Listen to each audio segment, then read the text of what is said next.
Deirtron hún I gúnta húningáil tá féile alína an argal ceáin tól agus marisí go dtí an 28ú lád an bhí seo.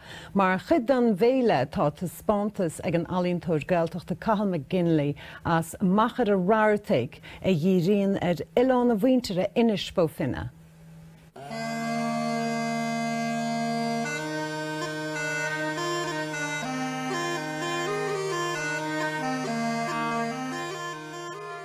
Is minic íartar alíntarí chuirsíosaí enú ar a saothar, aidíochtaí cáilíochta a bhí sa cuid acu, ach ní mar sin de Cathal McGinley a tógú a Magheroarty.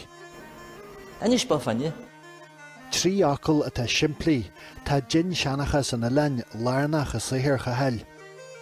Bhí mar chrí dólar in Ileán, bhí an go agman rimid deag, agus teag a fáil, agus brala bheith brugladí dólar in it. Brunglaid a féríú dá nar a bfuair sé 3 bliana a chathu ina alíonn tar cónaithe ar an Ileán agus é a cuairtú a ní sin a bhís go leor gan a cuairtú. Tás nó dead asfod an Ileán tá súainne betir barí a súainne cáirhaí bhín seambla smútiú agus bí dála smútiú. Brunglaidí dhéanam go dóir am brunglaidí go háart agus mai heonsa na scamal cruniú go dóir getí a siid getí dá seo háart fan chuada.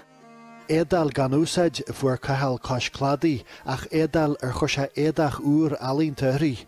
An fonsa seo ar ag an airg bhór a merigeir agus a stíon a léir an duiste ó réhacha an chapagaí.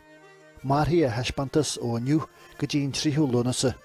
Ala bhó manacháin, nuaach TG4 a Letterkenny.